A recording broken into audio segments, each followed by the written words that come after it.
Hi, our names are Julia Casesbea and Douha Abdelaali Rosti, and in this presentation we will talk about incineration and municipal solid waste treatment, focusing on how waste-to-energy plants work and their role in modern waste management.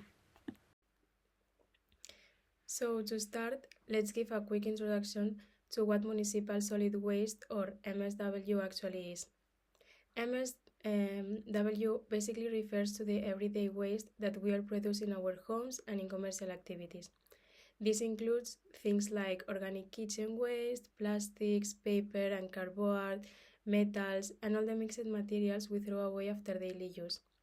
It's the typical residual waste stream of a modern city.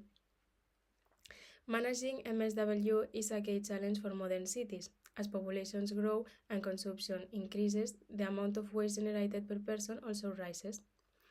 At the same time, people expect waste to be handled in a safe, clean, and environmentally responsible way. This means cities must invest in more advanced waste treatment technologies to avoid negative impacts on the environment and on public health. So, why is treatment necessary? First, the environmental protection. If MSW is left unmanaged, it can release harmful substances, generate bad odors, attract pests, and produce greenhouse gases like methane when it decomposes. Second, the available landfill space is becoming more and more limited. Many regions in Europe are actually trying to move away from landfilling because it's not sustainable in a long term. And finally, treatment allows to use and to recover useful resources. Even in mixed waste, we can still recover metals, produce energy, or at least extract certain materials. So MSW should not only be seen as a problem, but also as a potential resource. Before we look in detail at incineration, it's important to place it in the context of the overall waste management system. The European Union uses what is called the waste hierarchy, which you can see in this inverted pyramid. It ranks the different strategies for dealing with waste from the most preferred to the least preferred options. At the top, we have prevention.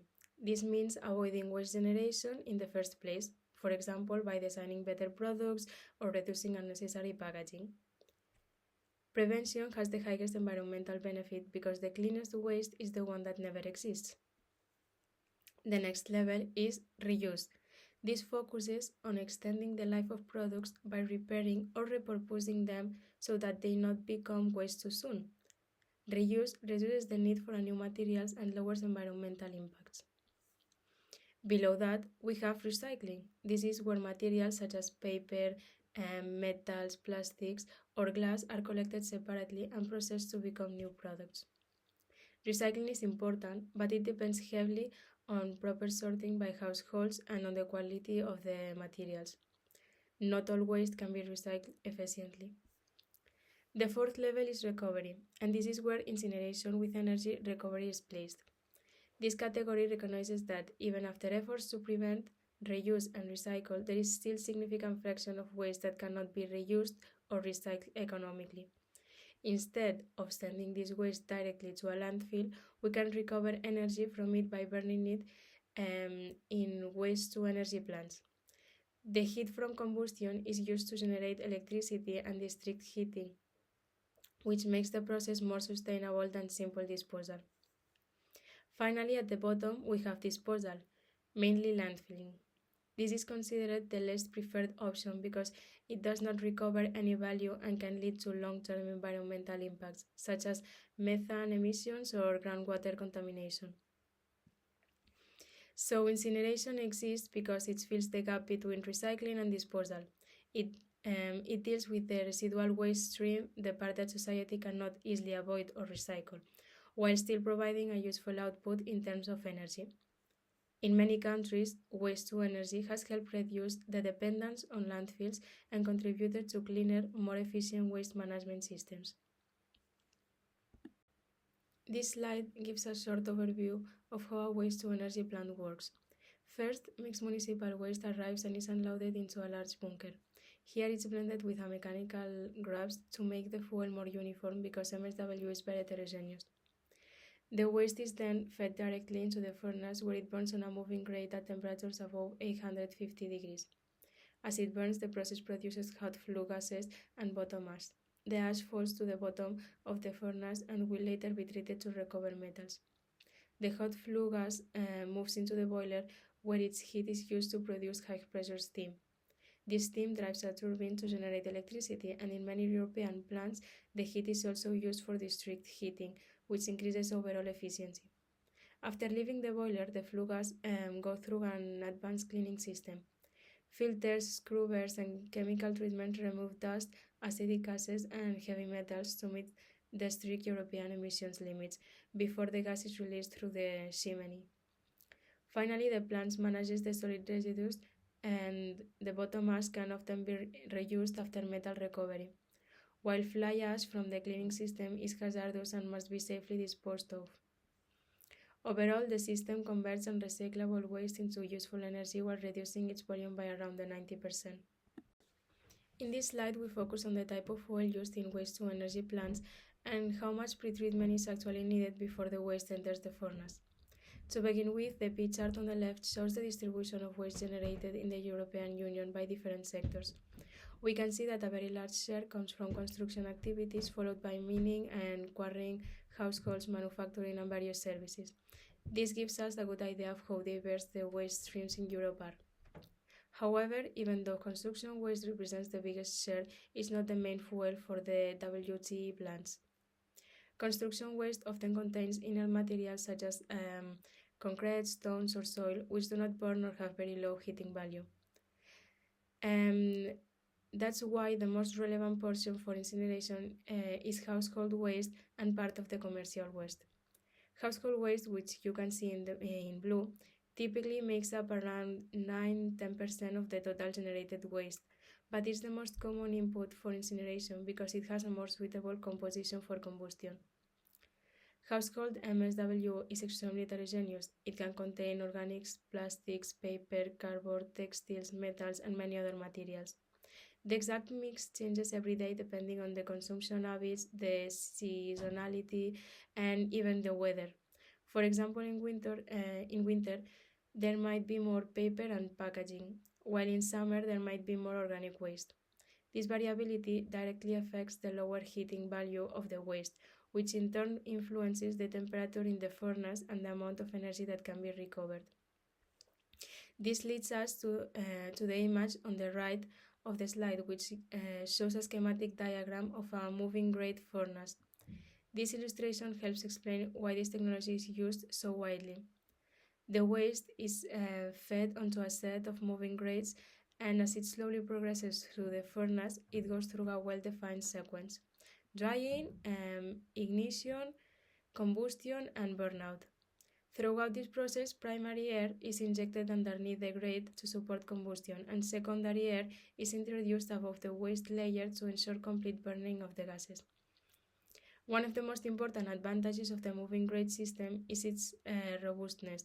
It is designed to handle waste with very different sizes, shapes, and moisture content. Unlike other combustion technologies that requires shredding, drying, or strict control of particle size, and the moving grate can accept raw MSW with minimal preparation. This is why pretreatment is often very limited. In many plants, the only operations performed before combustion are the removal of a very large object or hazardous materials, and sometimes the separation of metals. Apart from that, the waste can be fed directly into the furnace. Another point that the diagram helps illustrate is how air distribution is used to stabilize combustion.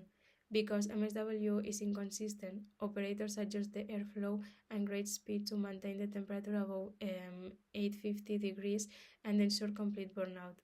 This makes the system flexible and suitable for real-world waste streams that cannot be perfectly controlled.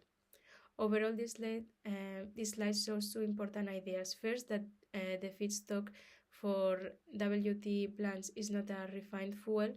It's a variable and imperfect material that must be managed carefully. And second, that the moving grate technology is specially designed to handle this variability with minimal pretreatment.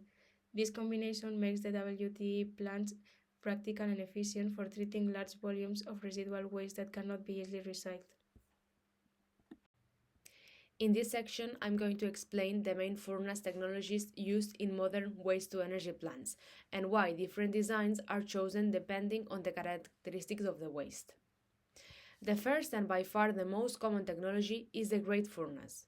Today, around 70 to 80% of waste-to-energy plants worldwide operate with this system. The main advantage of a grate furnace is that it can treat raw, heterogeneous municipal solid waste without the need for extensive pretreatment. The waste is simply delivered, pushed onto the grate, and it progresses through different combustion zones: drying, ignition, burning, and burnout. This makes the grate furnace extremely robust and reliable, especially in places where the waste composition varies a lot over time and where the moisture content can be quite high.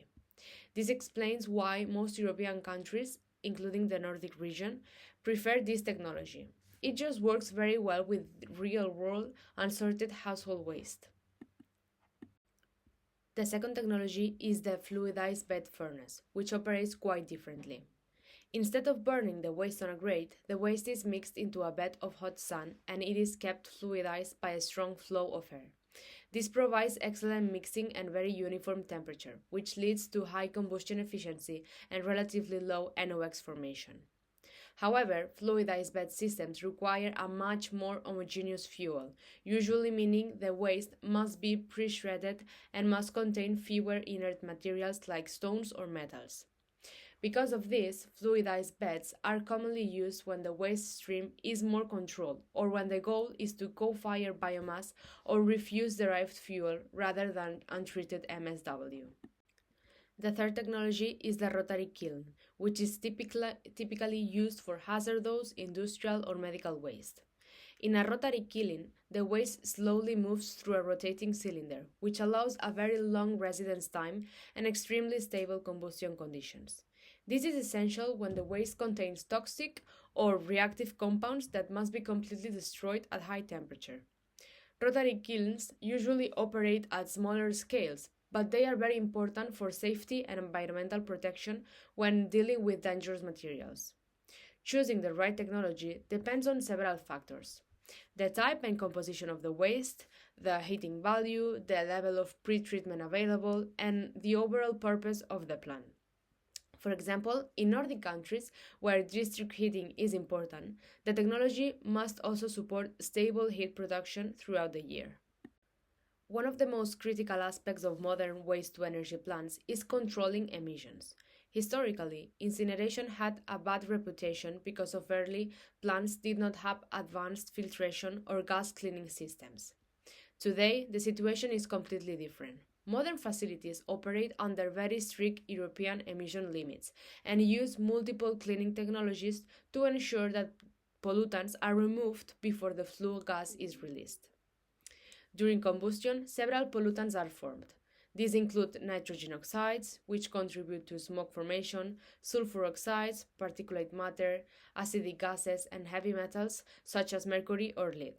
In addition, very small amounts of dioxins and furans can form in the combustion or cooling is not properly controlled. To handle all these pollutants, waste-to-energy plants use a sequence of emission control systems. One of the most important is the baghouse filter. This is a large filtration unit that captures particulate matter and heavy metals using thousands of fabric bags. After passing through the baghouse, the gas is almost free of dust. Another essential component is the dry or semi-dry scrubber, where a reagent such as lime is injected to neutralize acidic gases like sulfur dioxide and hydrogen chloride. The byproducts of this reaction become part of the fly ash. To remove dioxins, furans, and mercury, the plant uses activated carbon injection, which absorbs these toxic compounds very effectively. For nitrogen oxides, two systems are commonly used. SNCR, the simpler option, injects ammonia or urea directly into the furnace, while SCR, the more advanced systems, passes the gas through a catalyst, achieving much higher NOx reduction. All of these technologies must comply with the EU Industrial Emission Directive, which sets extremely low emission limits. In fact, many modern WTI plants emit far below the legal limits, and continuous monitoring systems check the performance in real time. Altogether, this makes modern incineration a very controlled and clean industrial process compared to older installations. Even after efficient combustion and gas cleaning, waste to energy plants still generate two main types of solid residues. The first type is bottom ash, which represents roughly 50 to 25% of the original waste by weight. Bottom ash is the material that remains after the waste has burned on the grate. It contains minerals, ceramics, and metals. One important advantage is that metals like iron, aluminium, and even copper can be recovered and recycled using magnetic and eddy current separators. After metal recovery, the remaining mineral ash can often be used as a construction material, for example, in road foundations. Many European countries have developed strong regulations to allow this reuse safely. The second type is fly ash, which comes from the flue gas cleaning systems. Fly ash is a much finer and much more hazardous material because it contains concentrated heavy metals, salts, and the captured dioxins. For these reasons, fly ash must be stabilized and disposed of in special landfills designed to prevent leaching. Although it represents only a small fraction of the total mass, it requires careful handling and adds to the environmental responsibility of the plant. There is a strong standing debate about whether increasing waste to energy capacity has a negative impact on recycling rates. One argument suggests that if a country builds a lot of incineration capacity, there might be less motivation to recycle, because the waste can simply be burned to recover energy. This concern is especially relevant when contracts require plants to operate at full capacity. However, the opposite situation is also observed. Some of the countries with the highest recycling rates in Europe, such as Denmark, Sweden, and Germany, also have some of the highest levels of waste to energy. This shows that incineration does not necessarily compete with recycling. Instead, the key factor is having strong waste sorting systems, clear recycling policies, and economic incentives that prioritize material recovery. Globally, the trends are quite different. In Asia, waste to energy is expanding rapidly. Countries like China and Japan face limited landfill space and very dense urban populations, so WTI provides a practical solution for volume reduction and energy supply. In Europe, the growth of WTI is more stable.